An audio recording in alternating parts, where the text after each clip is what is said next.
Hola, ¿cómo están? Hoy les vamos a hablar de nuestro parcial final de la asignatura de Informática Médica. Para empezar, les vamos a dar un resumen de los temas que fuimos tratando en el primer y segundo corte. Y el tercer corte los vamos a ver más detenidamente. Entonces, la primera clase vimos lo que sería todas las generalidades de la materia, lo que sería qué competencias íbamos a ver, qué problemas iban a abordar el curso, esto qué competencias íbamos a desarrollar y cuál era su importancia para nuestra carrera medicina. También esta materia la veíamos los viernes de 6 a.m. a 7:40 y después de 11 a 12:40 de la tarde. Continuando con los temas del primer corte, con los temas de nos dividimos en tres cortes: el primer corte, el segundo corte, el tercer corte.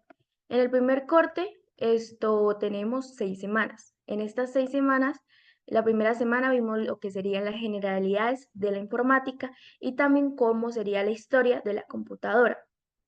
Entonces, para esto, mediante la plantilla institucional, que es esta, trabajamos una línea de tiempo sobre la computadora y también realizamos un mapa mental sobre las diferentes partes y funciones de la computadora. En la semana número 2, realizamos un resumen en clase esto de, de las exposiciones que habían realizado nuestros compañeros sobre la computadora. También realizamos una actividad de software, donde resolvimos esta serie de preguntas y las expusimos mediante una exposición donde trabajamos qué era software, sus clasificaciones, cómo funcionaban, cuáles eran los componentes de un sistema operativo, qué era un software de comprensión, también qué eran los resguardos de información. En la tercera semana vimos a la inducción y conceptos básicos de Excel mediante unos videos, los cuales después pusimos en práctica, donde nos comentaban los conceptos básicos, como las referencias, los tipos de pegado y todas estas actividades que se podían realizar, donde realizamos una serie de actividades como de pegado especial y fórmulas en Excel. Para nuestra cuarta semana, empezamos a mirar herramientas informáticas, para buscar acceso a información médicas. Entonces, vimos lo que serían los descriptores, los buscadores, los traductores y sitios web en Internet y bases de datos. Entonces, para eso respondimos una serie de preguntas, las cuales las tratamos en diapositivas. Los buscadores académicos y también realicemos un resumen de clase de las diferentes exposiciones que realizaron nuestros compañeros. Y reforzamos nuestros conocimientos de Excel mediante unos ejercicios de formato condicional y de realizar facturas y también de celdas automatizadas. Y cómo se le podía poner los diferentes signos y a las tablas de Excel. En nuestra quinta semana,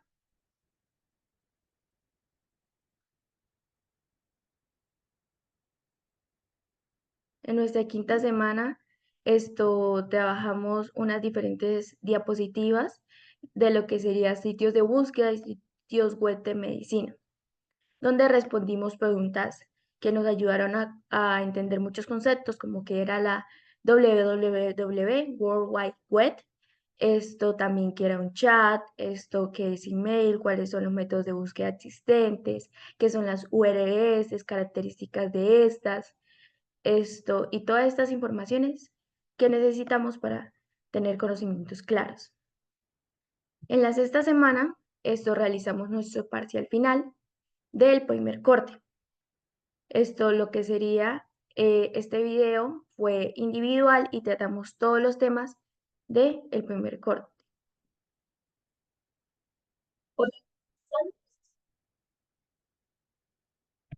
Y también realizamos algunas actividades de Excel, como trabajamos las funciones lógicas y o, Con este ejercicio, mediante clientes, facturación, doble de regalos y no regalos. También función de búsqueda, mediante este ejercicio de proveedores con productos. Trabajamos el filtro de ordenación de datos en Excel, que sería con este ejercicio. Y ya para nuestro segundo corte, en la semana 7, estamos mirando las habilidades de redacción y habilidades científicas que se necesitan, los diferentes métodos de referencia que hay, como hardware, y también la planificación, escritos orales y referencias. Entonces, vimos también la redacción científica, bioestadística, y realizamos una exposición mediante estos temas.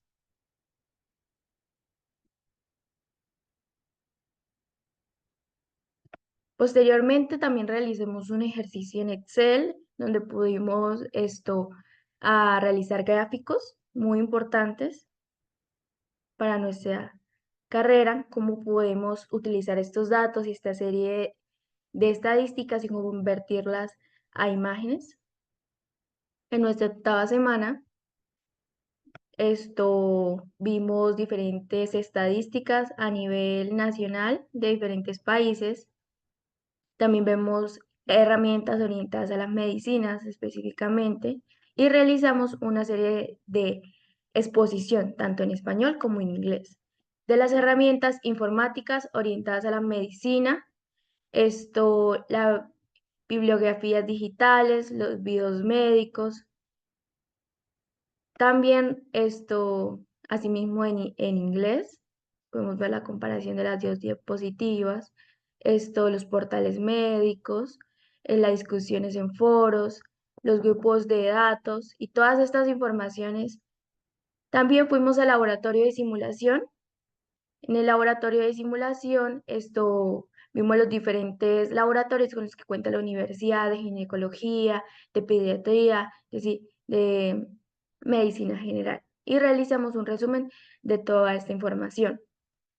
Después, en la semana 9, realizamos un guión para hacer un video de medicina.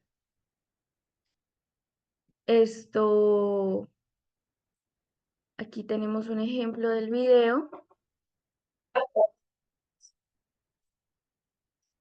en el cual hablamos de la simulación médica. También realizamos una serie de actividades prácticas, esa sería la última actividad de Excel, donde pusimos a prueba pues todos los conocimientos que habíamos visto, como las diferentes casillas, cómo se le ponía a poder las cifras, también una factura y cómo se le realizaban los diferentes gráficos.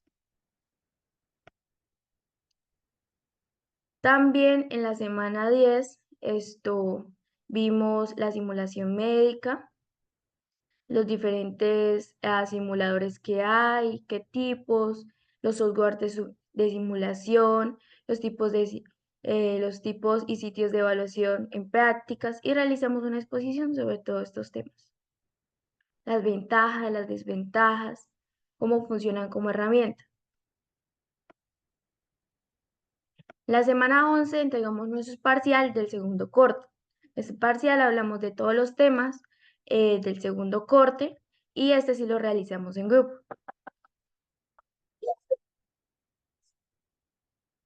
El mismo grupo que actualmente pues está exponiendo. Y pasamos al tercer corte con la semana 12, donde vimos el simulador SAM, conocimos más información sobre él. También realizamos una diapositivas de telemedicina. Buenas, soy Martín Julián Osorio y en el día de hoy vamos a hablar un poco sobre lo que es la telemedicina. Como parte de introducción hablamos de que la telemedicina se ha convertido en el nuevo paradigma de atención médica, pero ¿hacia dónde se encuentra dirigido todo esto? En las últimas innovaciones en tecnología para telemedicina se integra lo que son las IAs para ayudar a los proveedores a trabajar de manera más eficiente, a mantener los pacientes conectados con dispositivos que pueden llevar puestos y otras herramientas para monitorear a los pacientes a distancia. También contamos con lo que es la telesalud, que se refiere a la prestación de servicios de atención médica utilizando tecnologías de la información y de la comunicación. Esto puede incluir consultas médicas virtuales, el monitoreo de los pacientes, el intercambio de información entre paciente y médico, etc.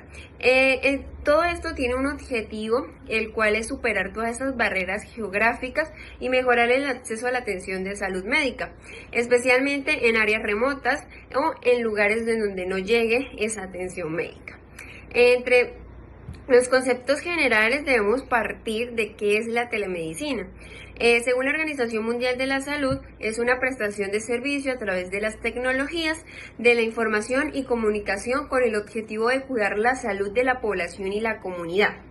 Todo esto posee unos beneficios claves para la telemedicina, tanto para los pacientes como para los profesionales. Entre los pacientes encontramos una reducción de las desigualdades por accesibilidad, encontramos diagnósticos y tratamientos más rápidos y la mayor comodidad y convivencia. Para los profesionales, un mejor manejo de incertidumbre, también evitar la parte del desplazamiento, lo cual ahorra tiempo, y más elementos de juicios para las decisiones. En la parte de la historia partimos desde lo que es el siglo XIX, con la aparición del telégrafo que permite la comunicación a larga distancia y es utilizado en situaciones militares de la telemedicina durante la guerra. Luego, en 1994 tenemos la publicación de una idea futurista de la telemedicina mostrando una máquina con televisión y micrófono que permite la comunicación entre el paciente y el médico. De 1950 a 1960 se utilizan los primeros sistemas de telemedicina para transmitir videos, imágenes y datos médicos complejos. En 1965 comienzan los primeros casos de uso de televisión para consultas médicas, especialmente en el ámbito de la salud mental. En 1990, con la expansión del Internet y la escala global, tenemos la telemedicina experimenta un crecimiento exponencial y un crecimiento superacelerado de lo que permite la transmisión de imágenes médicas y las consultas a tiempo real. En 2020, durante la pandemia del COVID-19, la telemedicina se convierte en la principal forma de atención clínica, con un aumento significativo en la cantidad de teleconsultas realizadas diariamente, lo cual fue un boom en su tiempo y todavía se sigue implementando. Y en el presente encontramos las empresas como Clinics que buscan implementar plataformas de telemedicinas modernas para facilitar la atención médica a distancia y fomentar y transformar todo lo que es la era digital enfocada a la salud del paciente. Luego de ello tenemos lo que es la parte de las interconsultas remotas. Las interconsultas remotas, también conocidas como interconsultas virtuales, son consultas médicas realizadas a distancia, donde un médico de atención primaria puede consultar con un médico especialista de otro nivel sin necesidad de estar presentes físicamente. También contamos lo que es con la telediagnóstica. Acá ya hablamos de las aplicaciones más revolucionarias dentro del campo de la telemedicina. Utiliza una tecnología digital para enviar imágenes, utiliza tecnología también para la parte del diagnóstico de un sitio a otro con un objetivo de obtener una evaluación por parte del especialista y así llegar a un diagnóstico precoz. También hablamos de lo que es la telediagnóstica, que podemos, como se venía hablando anteriormente, tenemos una serie de pasos o una serie también de ventajas o cómo se realizan. Encontramos lo que es la transmisión de imágenes médicas, las plataformas de comunicación seguras, el software de diagnóstico asistido por computadoras y la rapidez en la entrega de resultados. Ya para lo que es el teleseguimiento, como su misma palabra lo dice, es un monitoreo remoto a los pacientes, especialmente a aquellos que tengan enfermedades crónicas. Los pacientes pueden enviar datos de su salud, como son signos vitales, a través de dispositivos y los profesionales pueden hacer su seguimiento. Tenemos también casos de éxitos. Estos casos de éxitos encontramos lo que son la parte del programa de telesalud rural del Ministerio de Salud, la Fundación Teletón y la EPS Sura. Entre desafíos y consideraciones entendemos que en desafíos es una brecha digital, es una regulación y aspectos legales, una resistencia al cambio y una confidencialidad de seguridad a la información. Entre las consideraciones a mejorar o consideraciones tenemos lo que es invertir en infraestructura tecnológica, establecer marcos regulatorios, la capacitación y la educación, y la implementar medidas de seguridad robustas. Para finalizar, encontramos que la telemedicina revoluciona la atención médica a distancia, conectada a pacientes con profesionales de salud sin necesidad de desplazamientos físicos. La tecnología juega un papel crucial en la parte de la telemedicina con plataformas y herramientas que van a facilitar la interacción y el intercambio de información con el médico y así generar todo lo que es una calidad a la atención médica en salud. En la semana 13, trabajamos lo que sería la página de Google Site, que es esta en la que les estamos mostrando toda la información donde resumimos la serie de semanas que hemos tratado. Después realizamos un mapa conceptual. En este mapa conceptual hablamos de alrededor de 50 patologías de las cuales mis compañeros les van a hablar. Ahora vamos a hablar sobre el tema de las psicopatologías y trastornos de salud mental que están relacionados de alguna manera con el uso de la tecnología, empezando con la adicción a Internet, que la adicción a Internet también es conocida como el trastorno por uso del Internet o TUI, que se refiere al uso excesivo y descontrolado del Internet que afecta en la vida diaria y personal de una persona. Dentro de sus síntomas se puede encontrar la preocupación constante por estar conectado a Internet, la necesidad de aumentar el tiempo de conexión, el descuido de las responsabilidades laborales, académicas, sociales, familiares, etc. También tenemos la adicción a los videojuegos, que también es conocida como trastorno por uso de los videojuegos. Esa se caracteriza por un uso excesivo y descontrolado de los mismos, que también interfieren regularmente en la vida diaria de una persona.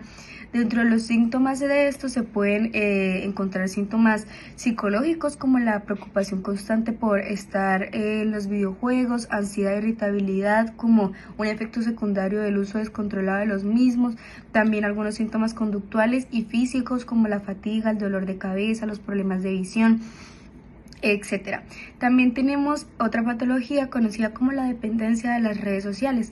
Esta también es conocida como la adicción a las redes sociales o TURS.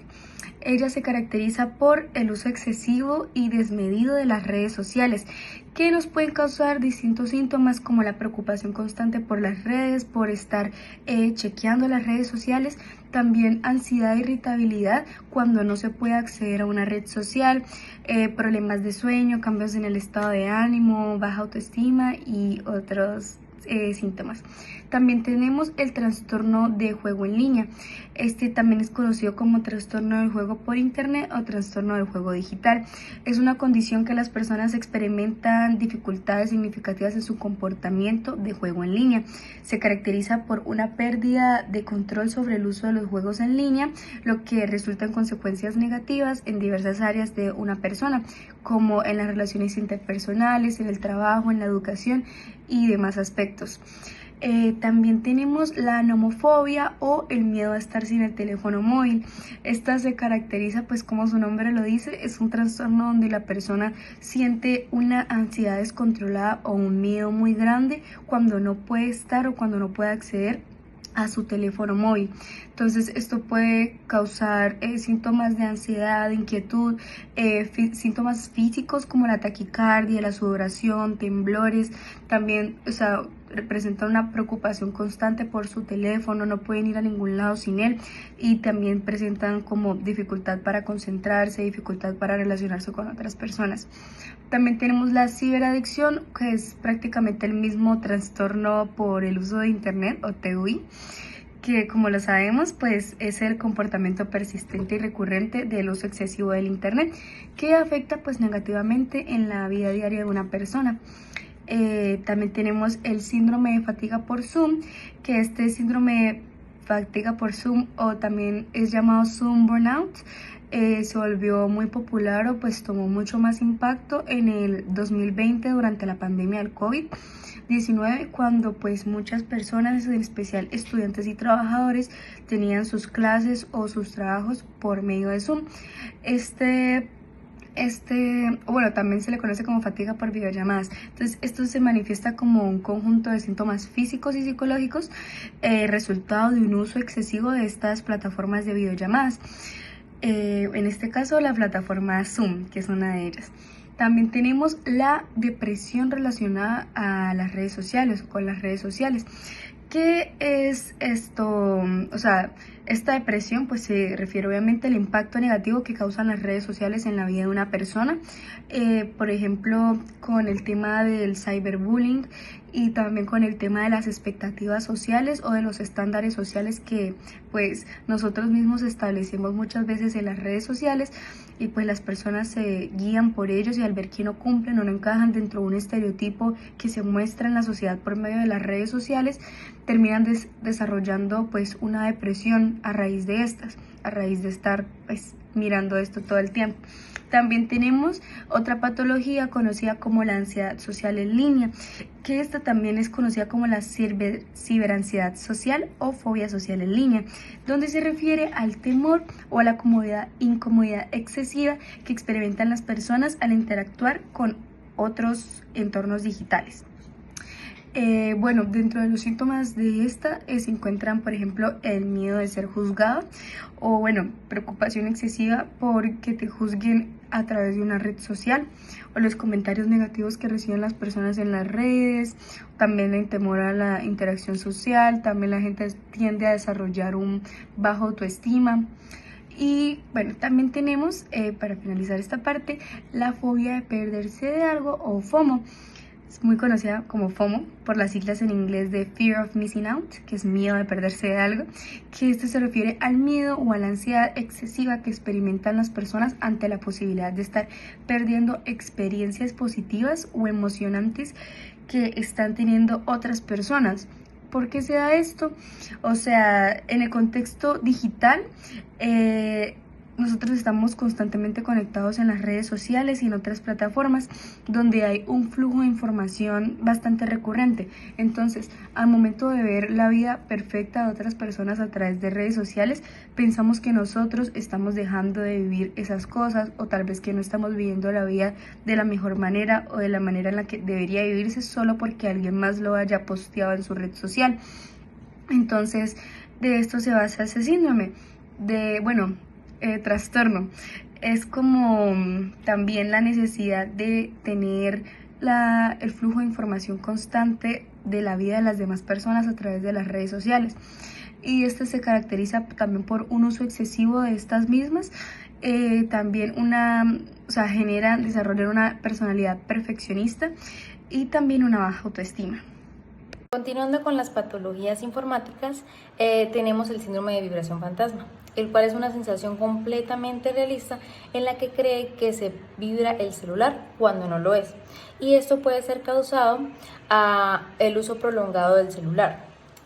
También pues los efectos que puede traer esto son efectos psicológicos, como lo puede ser la ansiedad, la depresión, el baja autoestima, y efectos físicos como lo es el dolor de cabeza, la fatiga o problemas para tener atención. Como siguiente patología está el trastorno de estrés postraumático relacionado con el internet. Pues esta patología no es tan conocida, pero se dice que es muy similar al trastorno postraumático común, y esto pues puede desarrollarse por eventos traumáticos en internet. Es causado ya sea por acoso cibernético, acoso sexual en línea o violencia en línea. Los síntomas que pueden presentar estas personas pueden ser cambios de humor, como la tristeza o la ira, o también pueden sentir mucha culpa. Como siguiente patología tenemos el síndrome de pantalla brillante. Esto es causado al uso prolongado de dispositivos electrónicos con pantallas muy brillantes, los cuales pueden causar problemas visuales o oculares, y pueden también presentar ya sea visión borrosa, ojos secos, fatiga ocular, dolor de cabeza, rojez en ojos, entre otros. Luego tenemos el trastorno del sueño debido al uso excesivo de dispositivos electrónicos. Este es un trastorno que se debe al uso excesivo de dispositivos electrónicos, ya sean las computadoras, los teléfonos inteligentes o los televisores. Y esto más que todo se da antes de acostarse, por lo que estas personas pues casi no les da sueño. Y como antes lo había mencionado, pues eso es debido a un uso excesivo de dispositivos electrónicos, donde pueden presentar síntomas como lo son el insomnio, despertares nocturnos, sueño de mala calidad y la somnolencia.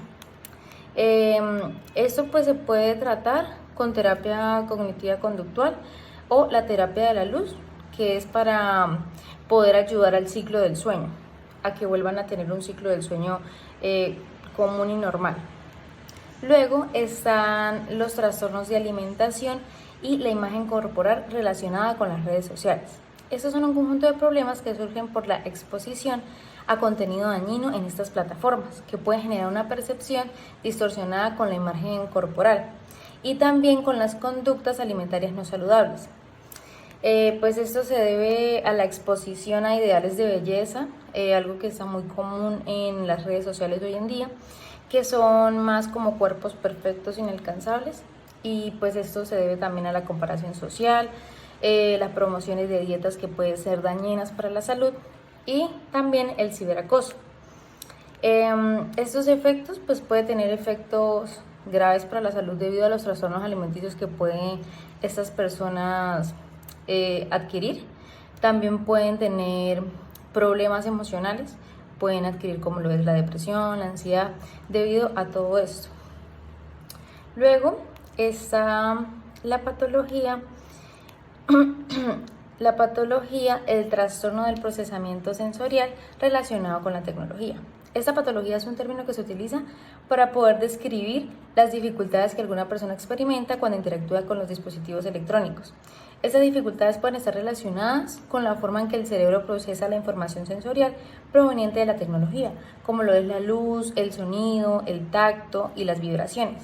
Y esto pues se cree que está relacionado a factores genéticos y ambientales, y también puede estar relacionado mucho al TDAH o la dislexia. Los síntomas que estas personas pueden presentar son la dificultad para concentrarse, fatiga ocular, sensibilidad al tacto, sobrecarga sensorial, la ansiedad o el estrés. Como siguiente patología tenemos los problemas de concentración y atención debido a las distracciones en línea. Eso se refiere a la dificultad para poder enfocarse en una sola tarea y mantener atención como consecuencia del uso excesivo del Internet, de las redes sociales y de otras tecnologías digitales. Esto pues puede afectar mucho el rendimiento académico o también a los aspectos de la vida de las personas, ya que no son productivas o no se pueden enfocar en sí. También pues estas personas pueden tener efectos como lo es la dificultad para realizar las tareas, problemas para poder memorizar y también dificultades en las relaciones interpersonales. Pueden presentar como lo es la incapacidad para completar las tareas a tiempo, olvidar las cosas frecuentemente, tener impaciencia o irritabilidad. Como siguiente patología está el trastorno por déficit de atención e hiperactividad agravado por la tecnología, o también conocido como TDAH. Esta es una condición neurobiológica que afecta la capacidad en la que una persona puede concentrarse, controlar su impulsividad y regular su actividad. Si bien el TDAH pues no es causado por la tecnología, estas personas la pueden derivar por el uso prolongado de los dispositivos electrónicos. Esto pues puede tener efectos de un impacto significativo, donde la vida de la persona pues le afecta el rendimiento académico, laboral y las relaciones personales. Y pues estas personas pueden sufrir síntomas como lo son el aumento de la distracción, la sobrecarga de información o la dificultad para poder regular el tiempo y poder pues hacer sus tareas a tiempo. Como siguiente patología está el trastorno de ansiedad generalizada relacionada con la tecnología. Pues este es un término que se puede utilizar para describir la ansiedad y el estrés excesivo que las personas pueden obtener debido a las consecuencias del uso de la tecnología.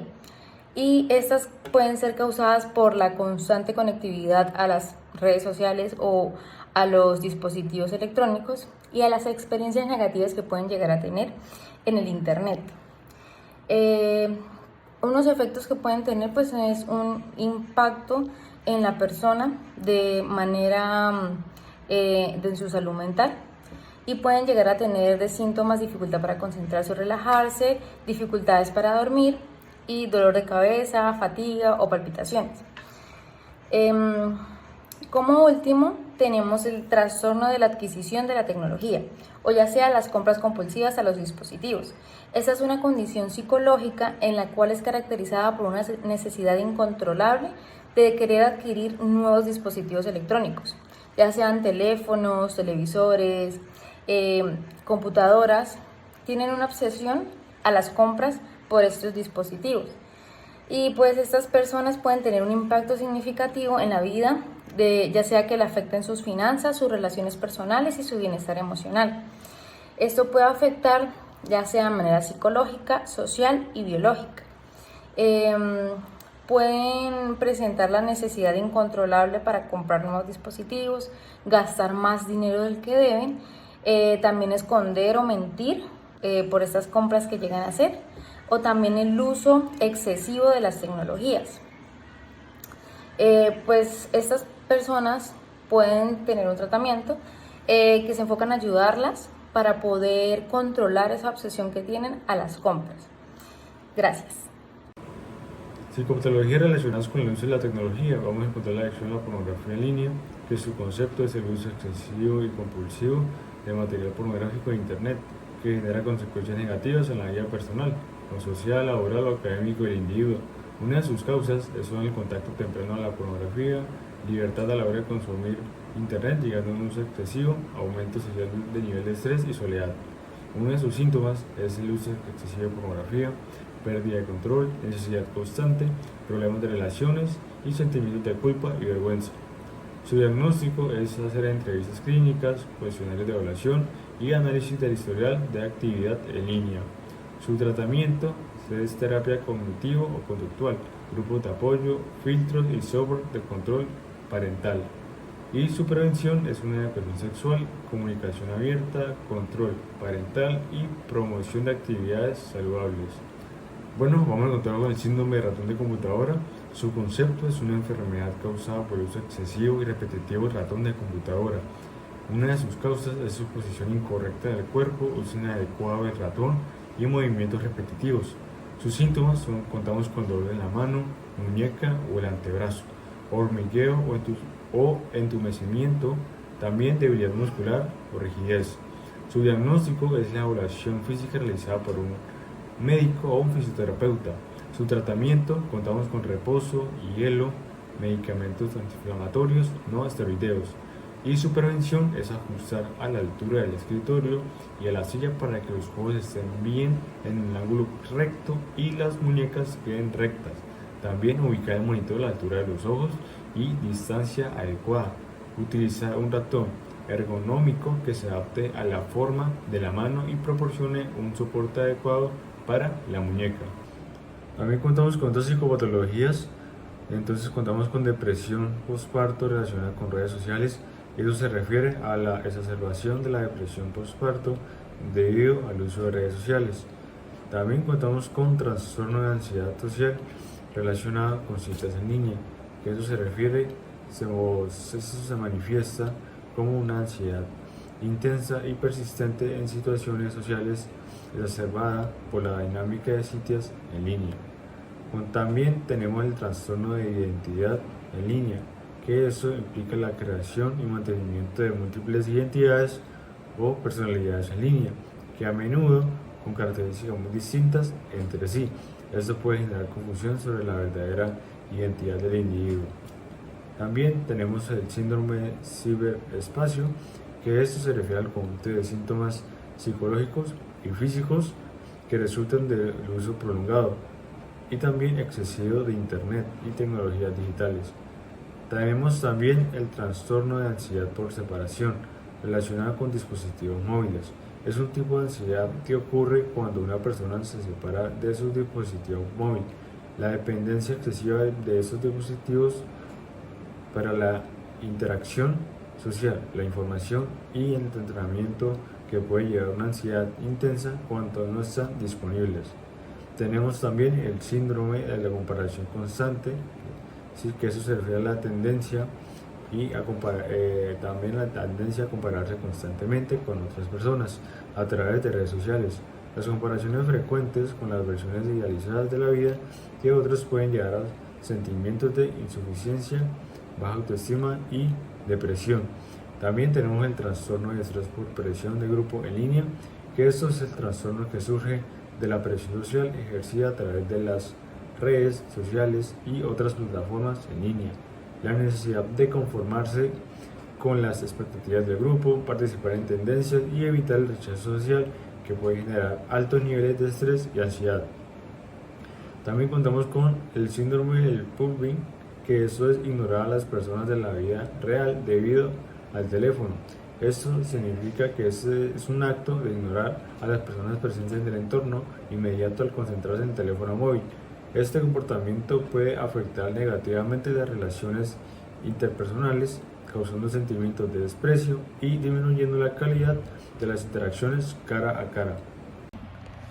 Tenemos el síndrome de la comunicación en línea. Este síndrome se destaca por tener una obsesión que ya es compulsiva al estar constantemente en redes sociales, en cualquier dispositivo electrónico, y tener esa necesidad de estar ahí inmersos en el mundo del internet.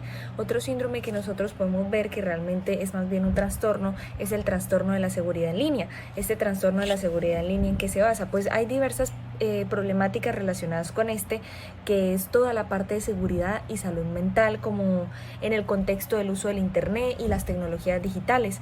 Entonces es como muchas veces la exposición a esas amenazas o esos factores que nosotros llegamos a detectar y que las redes sociales pues nos llegan a demostrar y a hacer detectar y todo esto. Tenemos el síndrome del aislamiento digital, como su propio nombre lo dice. Las personas que tienen este síndrome o que se ven afectadas por él pues tienden a verse afectadas en la parte social también y cómo se relacionan con las demás personas. ¿A qué hacemos referencia con esto? Son personas muy cerradas que muchas veces ya no quieren socializar con un entorno real, sino que para ellas es mucho mejor un entorno que ellas puedan tener en sus manos. El otro síndrome que nosotras podemos encontrar, o que más bien es otro trastorno, es el trastorno de la privacidad en línea. ¿Qué pasa con este trastorno de la privacidad en línea? Pues es toda la parte personal de nosotros o de esa persona que lo padece, pero en un entorno digital. Entonces toda la parte de la ansiedad empieza a ser provocada por la preocupación excesiva que tiene esta persona por la privacidad en línea, pero aún así pues sigue estando conectado a redes sociales, pero es esa obsesión como por mantenerse lejos, pero a la vez seguir estando ahí. Tenemos el síndrome del lenguaje de emojis, que literalmente, como su propio nombre lo dice, pues es un síndrome en el que es una dependencia excesiva que tiene la persona de tener que usar un emoji, tener que usar una cara, porque si no siente que el mensaje no está completo o siente que realmente no se puede comunicar de la forma adecuada. También nosotros podemos tener trastorno del sueño debido a el uso excesivo de dispositivos móviles. Ya en este nos referimos específicamente a dispositivos móviles como el celular, como una tableta,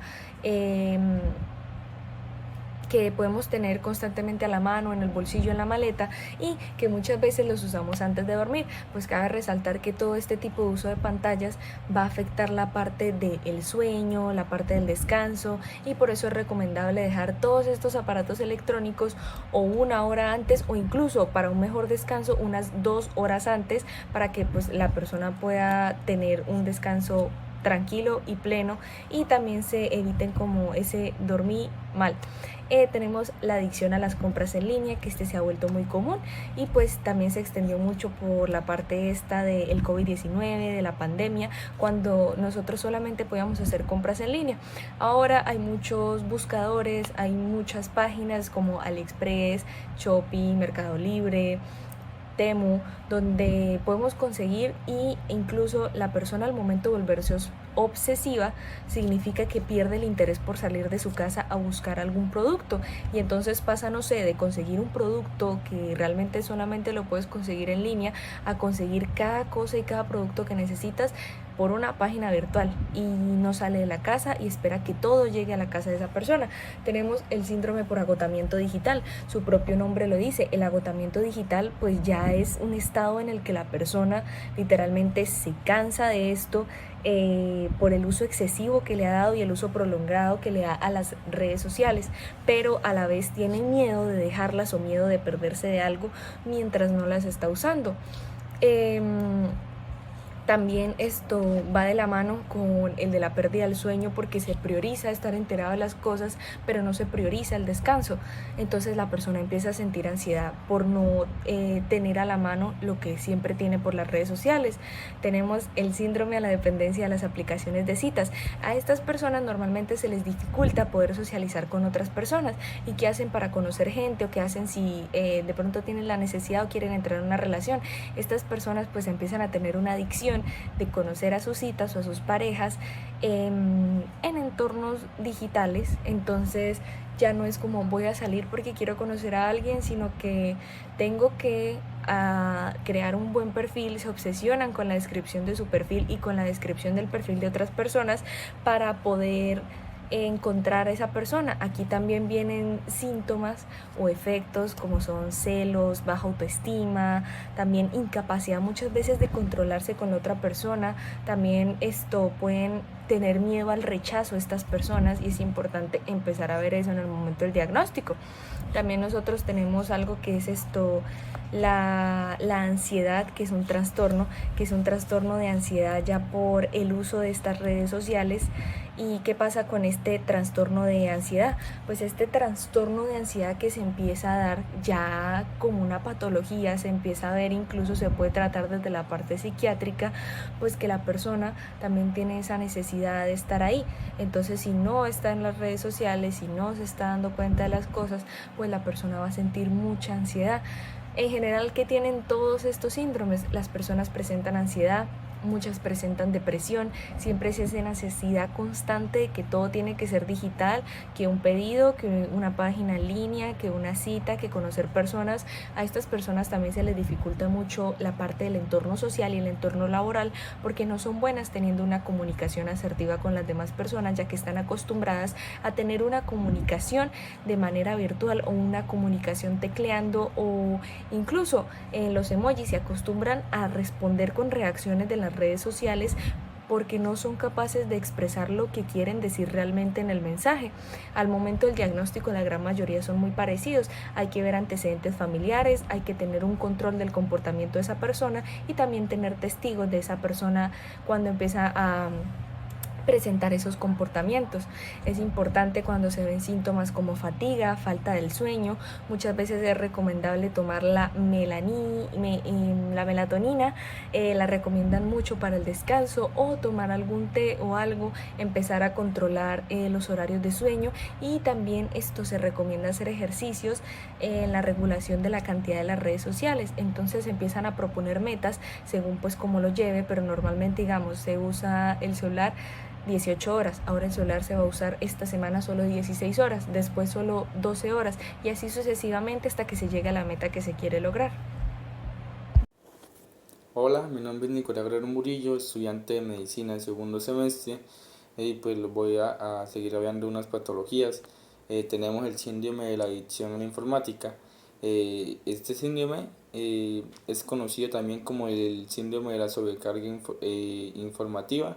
Esto se refiere a la necesidad compulsiva de buscar, consumir y procesar información continuamente. Algunos síntomas de este son ansiedad, distracción y baja productividad, fatiga mental, problemas de sueño y aislamiento social. Algunas causas y factores de riesgo de este síndrome son la búsqueda y obtención de nueva información que puede activar los circuitos de recompensa del cerebro. También tenemos el miedo a perderse algo.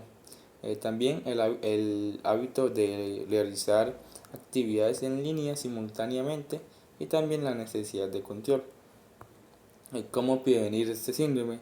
Primero que todo hay que realizar técnicas de mindfulness y relajación.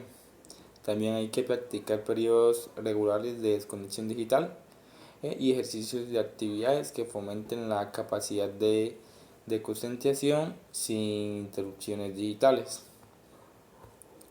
Otra patología que tenemos es la dependencia de la validación en línea. Eh, para prevenir esta patología hay que tener autoconciencia, o sea, reconocer los patrones de comportamiento relacionados con la búsqueda de validación. También establecimiento de límites, fomento de la autoestima y priorizar interacciones en la vida real y relaciones significativas fuera del ámbito digital. Esta patología se refiere a la necesidad compulsiva de buscar aprobación, reconocimiento y aceptación a través de interacciones en plataformas digitales como redes sociales, foros y aplicaciones de mensajería. Algunas causas y factores de riesgo de esta patología: la baja autoestima, búsqueda constante de aprobación de los demás en línea, comparación social, algoritmos de redes sociales, que estos están diseñados para maximizar el tiempo de uso, mostrando contenido que genera más interacciones. Algunos síntomas y efectos de esta patología es la necesidad constante de reafirmación, también ansiedad y estrés, conducta compulsiva, aislamiento social y baja productividad. ¿Cómo diagnosticar esta enfermedad? A través de entrevistas clínicas, que estas son conversaciones detalladas sobre el uso de redes sociales y su impacto en la vida del individuo. Y pues también cuestionarios de evaluación, que estas son herramientas que miden la autoestima, la ansiedad, la dependencia y la satisfacción con la vida. Algunas demás patologías son el síndrome de la vida perfecta en redes sociales, también el trastorno de ansiedad relacionado con la desintoxicación digital. También tenemos el síndrome de la autoexposición excesiva en redes sociales. También el trastorno de ansiedad relacionado con el robo de identidad en línea. El síndrome de la autocomparación constante en redes sociales. Trastorno de ansiedad relacionado con la exposición de menores en línea. El síndrome de la autoimagen negativa en redes sociales y la dependencia de la retroalimentación en línea.